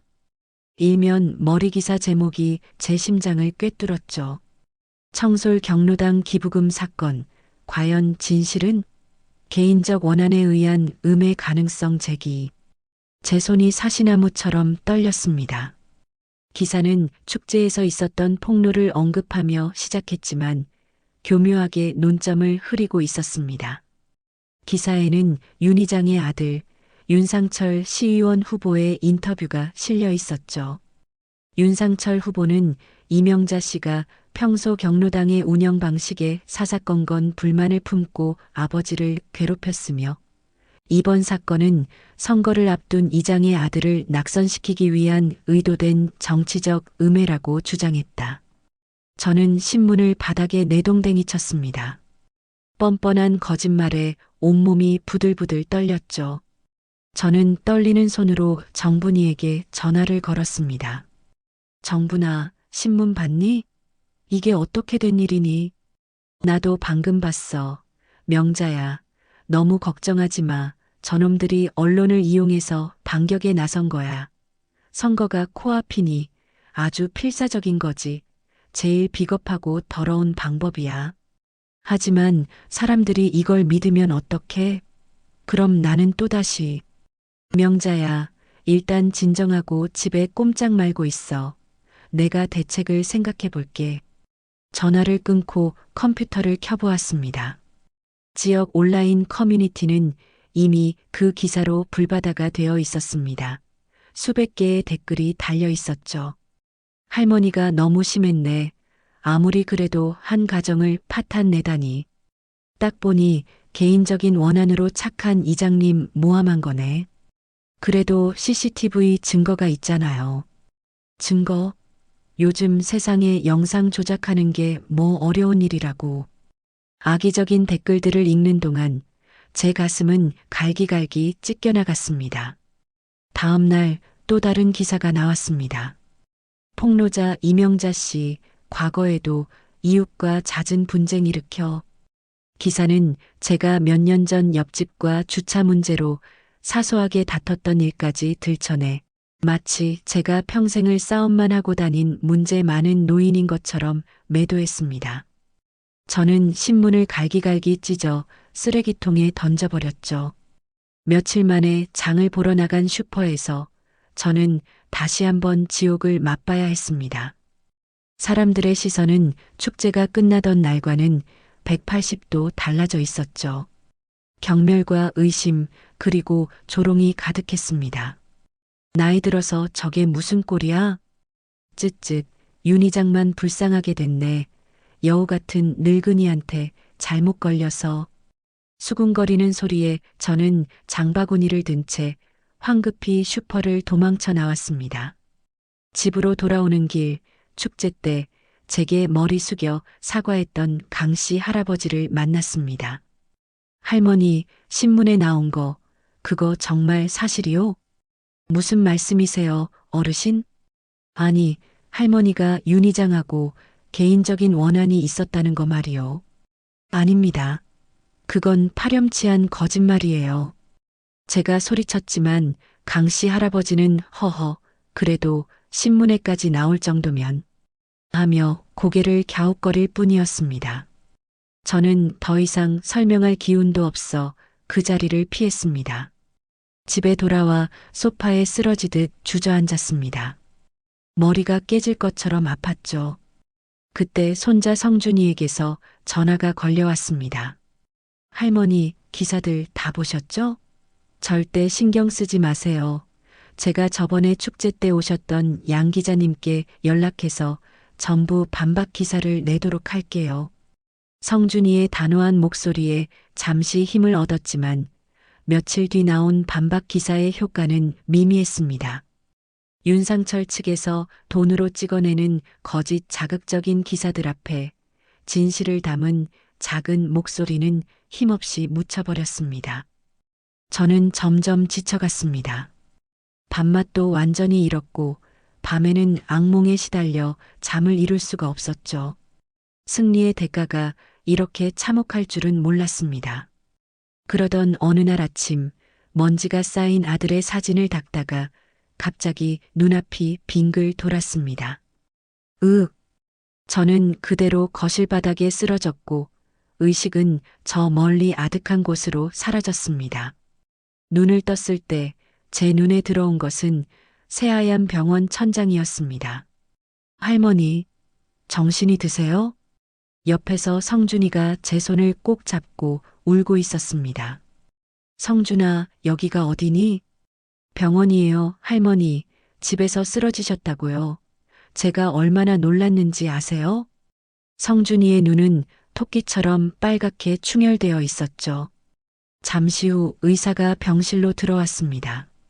할머니께서 극심한 스트레스로 인해 혈압이 위험 수치까지 오르셨습니다. 고혈압성 위기입니다. 의사는 차트를 보며 말했습니다. 그리고 심장에도 무리가 와서 심부전 초기 증상도 보입니다. 심부전이요? 선생님, 그게 심각한 건가요? 성준이가 겁에 질려 물었습니다. 지금 당장 생명이 위험한 것은 아니지만 절대적인 안정이 필요합니다. 여기서 스트레스를 조금이라도 더 받으시면 정말 위험해질 수 있습니다. 의사가 저를 보며 물었습니다. 할머니, 최근에 정신적으로 아주 큰 충격을 받으신 일이 있으셨나 보네요. 저는 입을 열었지만 아무런 말도 나오지 않았습니다. 의사가 나간 후 성준이가 제 손을 잡고 울먹였습니다. 할머니, 제발 이러지 마세요. 건강이 제일 중요하잖아요. 저 사람들 때문에 할머니가 쓰러지시면 안 되잖아요. 성준아, 할머니가 잘못한 걸까? 네. 무슨 말씀이세요? 진실을 밝힌 게 이렇게 아프기만 한 벌을 받는 일이었다면 내가 정말 잘못한 게 아닐까? 뜨거운 눈물이 제 눈에서 하염없이 흘러내렸습니다. 할머니, 절대 아니에요. 할머니는 세상에서 가장 용감하고 옳은 일을 하셨어요. 그런데 왜 네 아빠는 할머니를 원망하고 세상 사람들은 나를 다시 손가락질하는 거니? 저는 어린아이처럼 흐느끼기 시작했습니다. 그날 밤 저 혼자 남은 병실은 유난히도 넓고 차갑게 느껴졌습니다. 창밖의 도시 불빛은 화려했지만 제 마음은 칠흑 같은 어둠에 잠겨 있었죠. 제가 정말 옳은 일을 한 걸까요? 악랄한 윤희장을 법의 심판대에 세우기는 했지만 제게 돌아온 것은 아들의 원망과 세상의 오해 그리고 망가져버린 몸뚱어리뿐이었습니다. 승리의 기쁨은 어디에도 없었죠. 저는 이불을 머리끝까지 뒤집어 썼습니다. 모든 것이 무너져 내리는 기분이었습니다. 내가 대체 뭘 잘못한 걸까? 그 생각만이 늪처럼 제 머릿속을 맴돌았습니다. 새벽녘에야 겨우 얕은 잠에 들었지만 꿈속에서조차 저는 편할 수 없었습니다. 꿈속에서 윤희장과 그의 아들이 저를 보며 비웃었고 동네 사람들은 제게 돌을 던졌으며 제 아들은 차갑게 등을 돌리고 멀어져 갔습니다. 안 돼. 저는 식은땀에 흠뻑 젖은 채 깨어났습니다. 간호사가 혈압을 재고는 걱정스러운 얼굴로 말했어요. 할머니, 혈압이 하나도 안 내려갔네요. 마음을 편하게 가지셔야 약효가 들어요. 간호사가 나간 뒤 저는 창밖을 바라봤습니다. 잿빛 구름 사이로 아침 해가 힘겹게 떠오르고 있었습니다. 하지만 제 마음속은 여전히 한밤중처럼 어둡고 캄캄하기만 했습니다. 다음 날 차가운 공기가 감도는 병실 문이 조용히 열렸습니다. 문틈으로 정분이와 성준이가 걱정이 가득한 얼굴로 들어섰죠. 정분이의 손에는 제법 묵직해 보이는 과일 바구니가 들려 있었습니다. 명자야. 정분이는 바구니를 내려놓을 새도 없이 제 침대 옆으로 달려와 차갑게 식은 제 손을 덥석 잡았습니다. 그 따뜻한 온기에 저도 모르게 눈시울이 뜨거워졌죠. 괜찮은 거야? 성준이한테 연락받고 내가 얼마나 놀랐는지 알아? 심장이 철렁 내려앉는 것 같았어. 정분아. 목이 메어 차마 말을 잇지 못하고 친구의 얼굴만 바라봤습니다. 할머니, 이제 우시면 안 돼요. 저희가 있잖아요. 성준이가 반대편으로 다가와 제 다른 쪽 손을 부드럽게 감쌌습니다. 그래, 명자야, 우리가 네 곁에 있잖니. 다시는 너 혼자 힘들게 두지 않을 거야. 그러니까 아무 걱정하지 마. 정분이의 단호한 목소리에는 저를 지켜주겠다는 굳은 의지가 담겨 있었습니다. 고맙다, 정분아, 고마워, 우리 손주. 저는 두 사람의 손을 힘주어 쥐었습니다. 칠흑 같던 제 세상에 다시 한 줄기 빛이 스며드는 것 같았죠. 할머니, 너무 걱정하지 마세요. 제가 가만히 있지 않을 거예요. 지금 양 기자님과 함께 제대로 된 반박 기사를 다시 준비하고 있어요. 성준아, 괜찮겠니? 윤상철 그 인간이 돈으로 언론을 사서 계속 거짓말을 퍼뜨리고 있는데. 할머니, 진실은 절대로 거짓에 가려지지 않아요. 결국에는 반드시 밝혀지게 되어 있어요. 저를 믿으세요. 성준이의 눈빛은 그 어느 때보다도 굳건하고 총명하게 빛나고 있었습니다. 다음 날 오후 누군가 병실 문을 조심스럽게 두드렸습니다. 박주임이었습니다. 그는 손에 작은 과일 상자를 든 채 죄인처럼 고개를 푹 숙이고 병실 안으로 들어섰습니다. 할머니. 박주임의 목소리는 죄책감으로 심하게 떨리고 있었죠. 주임님, 여긴 어쩐 일로? 할머니, 정말 죄송합니다. 박주임은 제 침대 앞에서 90도로 허리를 깊이 숙였습니다. 제가 처음부터 용기를 내지 못해서 할머니께서 이 지경까지 오셨습니다. 제가 죽일 놈입니다. 주임님, 어서 고개 드세요. 괜찮습니다. 박주임은 천천히 고개를 들었습니다. 그의 눈에는 굵은 눈물방울이 대롱대롱 매달려 있었죠. 제가 처음부터 경찰서에 가서 제대로 증언만 했더라면 할머니께서 이런 억울한 일을 당하지 않으셨을 텐데 저희 가족을 지키고 싶은 마음에 제가 너무 비겁했습니다. 주임님, 저는 조금도 원망하지 않아요. 저라도 그러한 상황이었다면 주임님과 같은 선택을 했을지도 몰라요. 주임님께는 지켜야 할 가족이 있으니까요. 제 말에 박주임은 결국 참았던 울음을 터뜨렸습니다.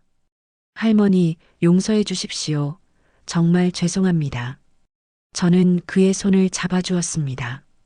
주임님도 윤 이장에게 협박당한 피해자잖아요. 그러니 너무 자책하지 마세요. 박주임은 눈물을 닦으며 말했습니다. 할머니, 제가 어제 경찰서에 가서 진술서를 다시 제출했습니다. 윤 이장이 제 아픈 아들 취직 자리를 걸고 저를 어떻게 협박했는지 그동안 저질렀던 모든 비리에 대해 제가 아는 것을 전부 다 털어놓았습니다. 이제라도 바로잡고 싶습니다. 박주임이 돌아간 후 저는 창밖을 바라봤습니다. 잿빛이었던 마음이 조금은 맑아지는 것 같았죠. 그날 저녁 병실 문이 다시 열리고 뜻밖의 얼굴들이 나타났습니다. 순이와 영자, 그리고 금순이, 저를 외면했던 동네 친구들이었죠. 명자야. 순이는 저를 보자마자 와락 달려와 제 손을 잡고 울기 시작했습니다. 명자야, 미안해. 우리가 정말 미안하다. 순이야, 왜 울고 그래? 우리가 네 전화를 피했잖아. 네가 가장 힘들 때 옆에 있어주지 못했어. 정말 미안해. 영자와 금순이도 눈물을 글썽이며 다가왔습니다. 명자야, 우리가 정말 잘못했어. 소문이 무서워서 윤 이장니가 해코지 할까봐 겁이 나서 너를 외면했어. 정말 미안해. 명자야, 제발 우리 용서해줘. 다시는 너 혼자 두지 않을게. 꼭 네 편이 되어줄게. 맹세해. 저는 새 친구의 얼굴을 번갈아 바라보았습니다. 서운했던 마음이 눈 녹듯 사라졌어요. 얘들아, 괜찮아. 나라도 무서웠을 거야. 다 이해해. 이렇게 와준 것만으로도 정말 고마워. 우리는 한참을 서로의 손을 잡고 울고 웃었습니다. 다음 날부터는 더 놀라운 일이 벌어졌습니다. 경로당 어르신들이 마치 약속이라도 한 듯 줄지어 제 병실을 찾아오기 시작한 겁니다. 축제 때 제게 사과했던 강씨 할아버지가 가장 먼저였죠. 명자 씨, 내가 정말 면목이 없소. 그 빌어먹을 신문 기사만 보고 또 명자 씨를 의심했으니 이 늙은이가 판단력이 흐려져서 큰일이야야. 부디 용서하시오. 뒤이어 슈퍼에서 저를 험담했던 김씨 할머니가 과일 봉지를 들고 들어왔습니다. 명자 씨, 내가 정말 죽을 죄를 지었어. 내가 입이 방정이라 나쁜 소문을 퍼뜨렸잖아. 정말 미안해. 그날 하루 종일 병실 문턱이 닳도록 어르신들의 발길이 이어졌습니다. 윤 이장의 편에 섰던 최 씨 할아버지까지 찾아와 제 앞에서 진심으로 반성했죠. 어르신들이 돌아간 후 병실에는 과일과 음료수가 산더미처럼 쌓였습니다. 저는 그것들을 보며 다시 한번 눈물을 흘렸습니다. 저는 더 이상 혼자가 아니었습니다. 며칠 후 손자 성준이가 노트북을 들고 환하게 웃으며 병실로 들어왔습니다.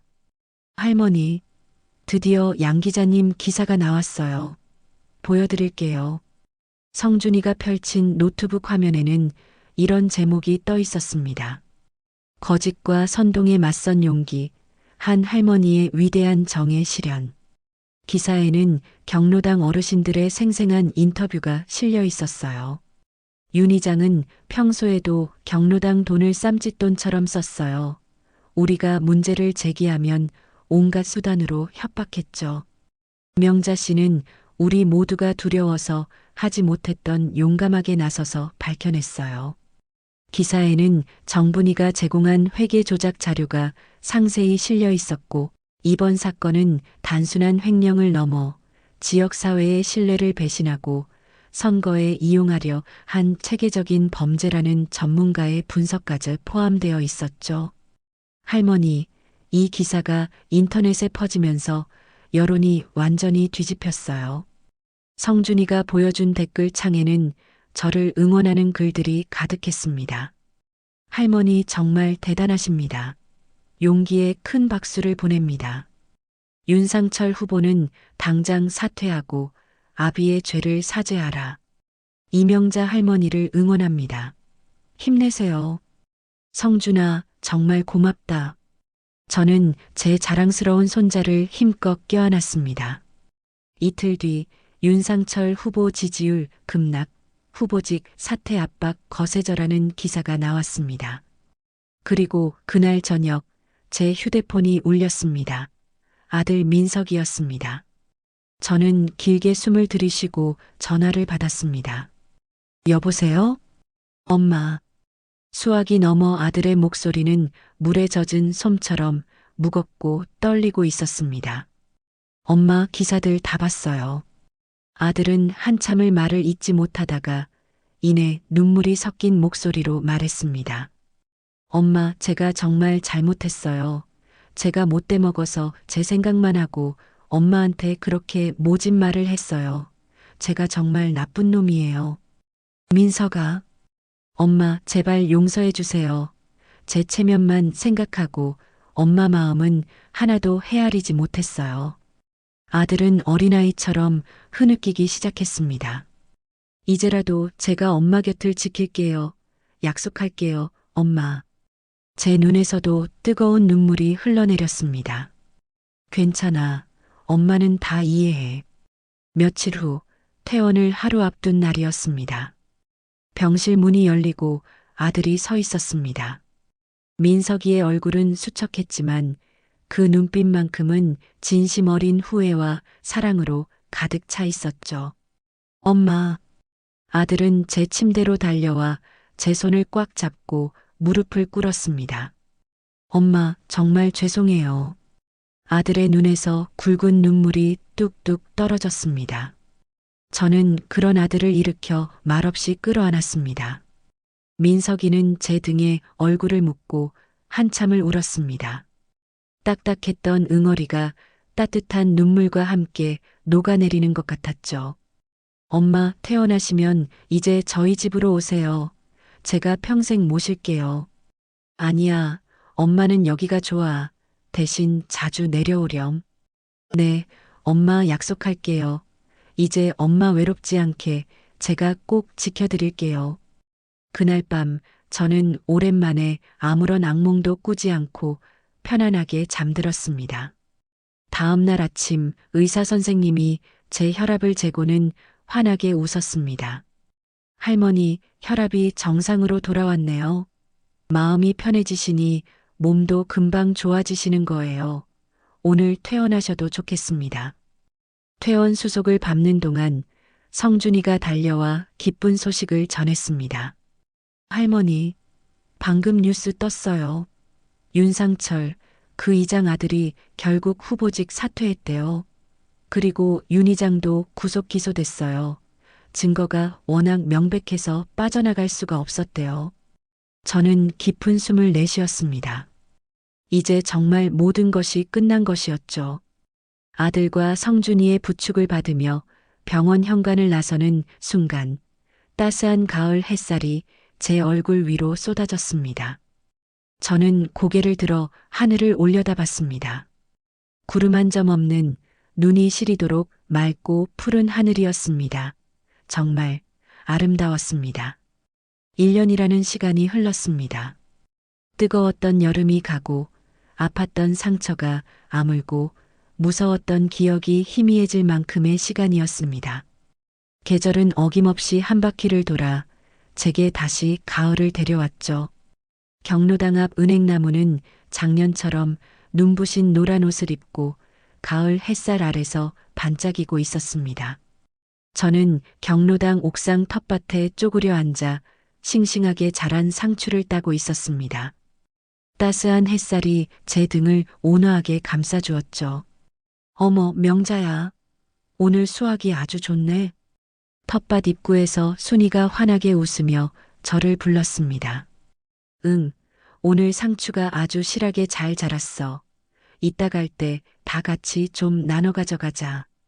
1년 전만 해도 온갖 잡동사니만 쌓여있던 버려진 옥상이었습니다. 하지만 지금은 파릇파릇한 채소들이 자라는 아름다운 생명의 공간이 되었죠. 이곳은 바로 우리가 법원에서 환수한 윤희장의 검은 돈으로 만든 소중한 텃밭이었습니다. 어르신 모두가 함께 땀 흘려 가꾸며 새로운 보람을 찾아가는 희망의 장소이기도 했고요. 여러분, 이번 달 회계보고 올릴게요. 정분이가 계단을 올라오며 두툼한 서류 뭉치를 들어 보였습니다. 늠름한 모습이 꼭 전문 경영인 같았죠. 우리 정분이 총무님 고생이 많네. 뭘 당연히 해야 할 일을 하는 거지. 정분이는 1년 전부터 경로당의 회계를 도맡아 매달 한 치의 오차도 없이 투명하게 장부를 공개했습니다. 더 이상 경로당에서는 돈 문제로 얼굴 붉히는 일이 없었죠. 저는 옥상 난간에 기대어 저 아래 펼쳐진 동네를 가만히 내려다봤습니다. 저 멀리 시장으로 이어지는 좁은 골목길이 보였습니다. 1년 전 제가 도둑 누명을 쓰고 숨어들어 공포에 떨었던 바로 그 골목이었어요. 이제는 그곳마저도 따스한 가을 햇살 아래 평온해 보였습니다. 할머니, 아래에서 성준이가 저를 발견하고는 팔을 크게 흔들었습니다. 저는 활짝 웃으며 손을 흔들어 주었죠. 제 자랑스러운 손주, 성준이는 요즘 한 달에 2번씩 꼬박꼬박 경로당을 찾아와 어르신들에게 스마트폰 사용법을 가르쳐 드리는 봉사를 하고 있었습니다. 옥상에서 내려가 대강당으로 향하자 어르신들이 스마트폰을 손에 들고 성준이의 수업을 기다리고 계셨습니다. 우리 성준 선생님, 오늘은 뭘 가르쳐 주려나? 강씨 할아버지가 기대에 찬 목소리로 물었습니다. 오늘은 손주, 손녀에게 보낼 예쁜 사진 찍는 법을 배워볼게요. 성준이가 싹싹하게 웃으며 설명을 시작하는 모습을 보니 제 마음이 다 흐뭇했습니다. 수업이 끝나고 성준이가 제게 다가왔습니다. 할머니, 다음 주 장기자랑 당연히 나가시는 거죠? 그럼 당연하지. 정말 기대돼요. 할머니 춤 못 본 지 벌써 1년이잖아요. 그래, 우리 손주를 위해 할머니가 아주 특별한 무대를 준비했지. 제가 장난스럽게 윙크를 하자 성준이가 소리내어 웃었습니다. 집으로 돌아와 옷장을 열었습니다. 옷장 한가운데 제가 가장 아끼는 새 반짝이 조끼가 걸려 있었죠. 작년 제 생일에 경로당 어르신들이 돈을 모아 선물해 주신 것이었습니다. 눈부신 은색과 희망을 상징하는 금색 스팽글이 밤하늘의 은하수처럼 빼곡히 박혀 있었죠. 조끼를 건네주던 날 순이가 제 손을 잡고 말했던 것이 떠올랐습니다. 명자야, 이 조끼 입고 다시 무대 위에서 가장 멋지게 춤추는 모습 우리한테 꼭 보여줘야 한다. 그날 저는 친구들과 어르신들의 따뜻한 마음에 기쁨의 눈물을 한참이나 흘렸습니다. 장기자랑 전날 밤 아들에게서 전화가 왔습니다. 엄마, 내일 드디어 장기자랑 나가는 날이죠? 응, 민서가. 저 내일 꼭 갈게요. 성준이랑 같이 가서 엄마 춤추는 거 보고 싶어요. 정말? 너 내일 바쁜 날 아니니? 에이, 세상에 엄마 무대보다 중요한 게 어디 있어요. 제가 제일 앞에서 제일 크게 응원할게요. 아들의 목소리는 한없이 따뜻하고 다정했습니다. 고마워, 아들. 엄마, 제가 더 고마워요. 엄마 덕분에 제가 얼마나 철없고 이기적이었는지 깨달았어요. 엄마는 제 인생의 스승님이세요. 전화를 끊고 창밖을 바라보니 밤하늘의 별들이 유난히 반짝이고 있었습니다. 드디어 장기자랑 당일이 왔습니다. 저는 어르신들이 선물해 주신 새 조끼를 입고 거울 앞에 섰습니다. 조명을 받지 않아도 스스로 빛을 내는 것만 같았죠. 경로당 마당은 이미 축제 분위기로 가득했습니다. 객석은 동네 사람들로 발 디딜 틈이 없었죠. 명자 할머니, 오늘 너무 고우세요. 명자 씨, 오늘 저희가 목이 터져라 응원할게요. 어르신들의 따뜻한 환대에 저는 웃으며 인사했습니다. 드디어 제 차례가 되었습니다. 자, 오늘의 마지막 순서. 모두가 기다렸던 그분입니다. 청솔 경로당의 영원한 스타, 이명자 할머니를 무대 위로 모십니다. 저는 깊게 숨을 들이쉬고 무대로 걸어나갔습니다. 조명이 저를 비추는 순간 객석에서 우레와 같은 박수와 함성이 터져 나왔습니다. 저는 객석을 둘러보았습니다. 심사위원석에는 저를 보며 환하게 웃는 정분과 이제는 경로당의 든든한 일꾼이 된 박주임이 앉아 있었습니다. 그리고 맨 앞자리 제 아들과 성준이가 세상에서 가장 행복한 얼굴로 저를 향해 손을 흔들고 있었죠. 엄마 파이팅! 할머니 최고! 제 눈시울이 뜨거워졌지만 저는 눈물 대신 가장 환한 미소로 화답했습니다. 신나는 트로트 전주가 울려 퍼지고 저는 리듬에 몸을 맡겼습니다. 1년 전의 불안과 공포는 어디에도 없었습니다. 제 몸은 그저 음악과 사람들의 환호 속에서 날아갈 듯이 가볍고 즐거웠죠. 빙글 돌며 손목을 꺾을 때마다 조끼의 스팽글이 수천 개의 별이 되어 반짝였습니다. 1년 전 이 무대에서 도망쳐야 했던 그 처절했던 순간이 떠올랐습니다. 하지만 이제는 달랐습니다. 제 마음은 그 무엇에도 얽매이지 않은 행복과 자유로 가득 차 있었습니다. 노래가 절정에 이르렀을 때 저는 무대 중앙에서 가장 크고 화려하게 원을 그리며 돌았습니다. 그리고 마지막 포즈, 두 팔을 하늘 높이 들어 올린 채 활짝 웃었습니다. 음악이 멈추고 아주 잠깐의 정적이 흘렀습니다. 그리고 곧 객석이 떠나가라 함성과 박수가 폭발했습니다. 브라보! 이명자! 이명자! 모든 사람들이 자리에서 일어나 제 이름을 외치며 기립박수를 쳐주었습니다.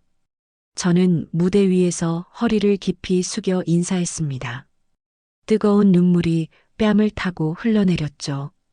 그것은 슬픔이나 억울함의 눈물이 아닌 제 삶을 가득 채운 기쁨과 감사의 눈물이었습니다. 무대에서 내려오자마자 정분이가 저를 와락 끌어안았습니다. 명자야, 정말 멋있었어. 아들과 성준이도 달려왔습니다. 엄마, 정말 최고였어요. 할머니, 세상에서 제일 멋진 노래와 춤이었어요. 그날 저녁 경로당에서는 텃밭에서 직접 키운 채소로 만든 음식들과 함께 소박하지만 따뜻한 파티가 열렸습니다. 저는 경로당 마당에 나와 밤하늘을 올려다봤습니다. 엄마, 뭐 하세요? 어느새 아들이 다가와 제 곁에 섰습니다. 그냥 하늘의 별이 참 예뻐서. 엄마, 행복하세요? 아들의 물음에 저는 망설임 없이 대답했습니다. 응, 아들, 엄마는 지금 정말로 행복하단다. 저는 아들의 손을 잡았습니다. 70평생, 기쁜 날도 슬픈 날도 억울한 날도 참 많았습니다. 하지만 사랑하는 가족과 친구들이 곁에 있고 저를 믿어주는 이웃들이 있고 제가 가장 빛날 수 있는 무대가 있는 지금 이 순간 모든 것이 완벽했습니다. 저는 가을밤의 상쾌한 공기를 깊이 들이마시며 조용히 미소 지었습니다. 이것이 바로 제가 온몸으로 싸워 되찾은 눈부시게 소중한 행복이었습니다. 여러분, 제 이야기를 끝까지 들어주셔서 정말 고맙습니다. 저는 이번 일로 깨달은 게 있습니다. 진실은 때로는 늦게 밝혀질 수도 있지만 결국에는 드러나게 되어 있다는 것을요. 그리고 혼자라고 생각했던 순간에도 저를 믿어주고 함께해주는 사람들이 있었다는 것입니다.